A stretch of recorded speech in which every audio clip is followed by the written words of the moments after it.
Vamos iniciar agora o capítulo 12, que trata da gestão do caixa, né, e da liquidez da empresa.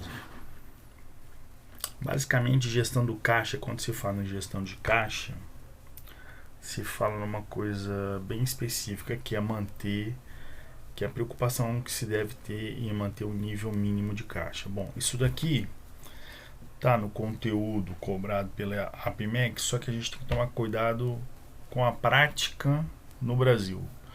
No Brasil não faz o menor sentido você deixar dinheiro em caixa, no sentido de deixar dinheiro sem remuneração, porque existem uma série de instrumentos que os bancos oferecem para pagar nem que seja 60%, 70% do CDI, em que você tem disponibilidade imediata, ou seja, você pode fazer uma operação de cash management, que é o que eles chamam nos bancos, em que eles garantem para você que aquele saldo bancário vai ter uma remuneração de 60% a 70% do CDI. É pouco, mas é melhor do que nada. Então não faz o menor sentido, tá, você se preocupar em tentar definir com as metodologias que tem nesse capítulo na prática do seu dia a dia na empresa, como tesoureiro, como CFO.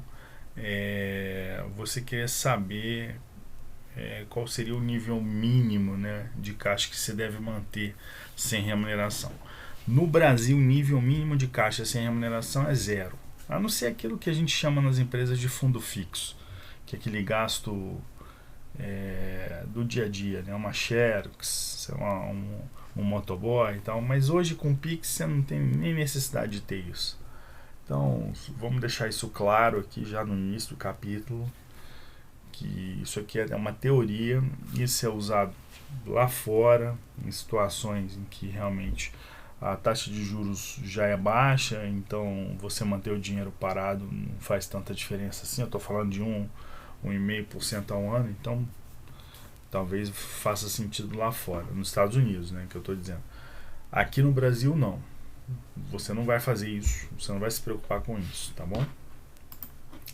Bom, vamos lá. Qual é o objetivo básico da gestão?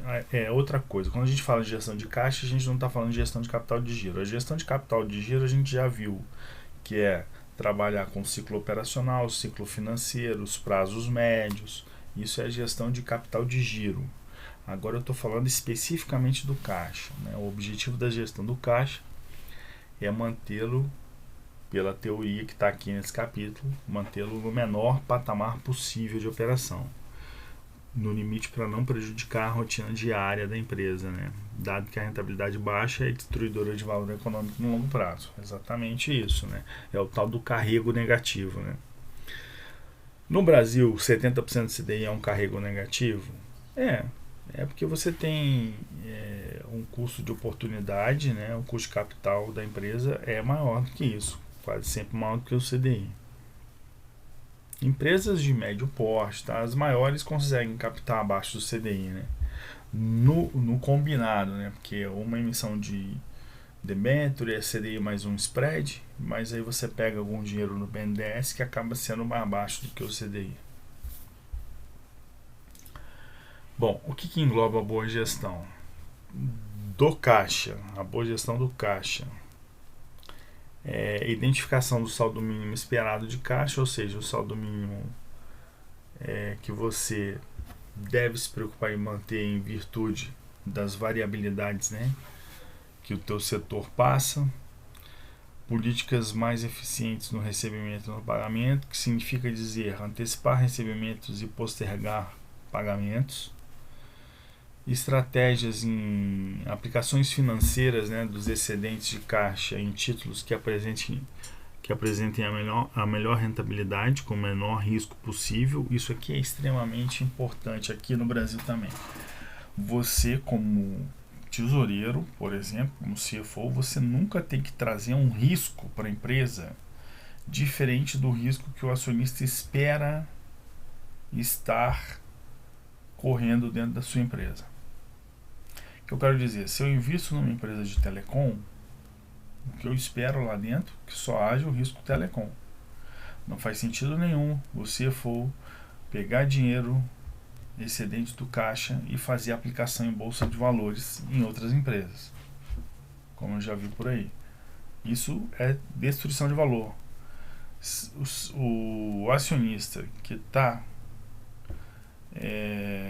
posicionado nessa empresa não tem o menor interesse em recepcionar, em estar sujeito a algum outro tipo de risco que não o risco daquela empresa. Então, quando você tem excedente de caixa e você não tem mais como distribuir dividendos, devolver para o acionista, você vai fazer aplicações do menor risco possível. O carrego vai ser negativo? Vai.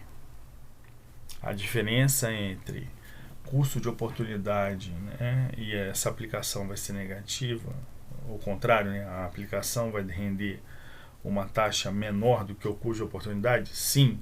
Por isso o carrego vai ser negativo? Sim. Mas é melhor assim do que você trazer outras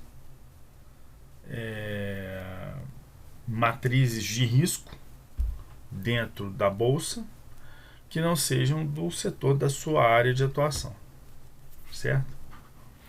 Bom, os elementos básicos da gestão do capital de giro líquido são carregamento, falta e oportunidade. Isso vale para a gestão do caixa, né?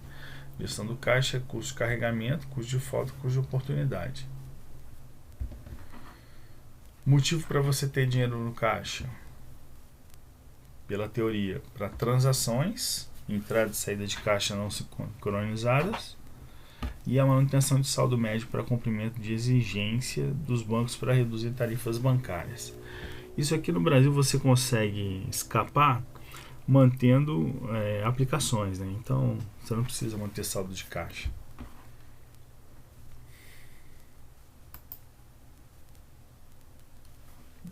Bom, vamos falar disso no próximo vídeo.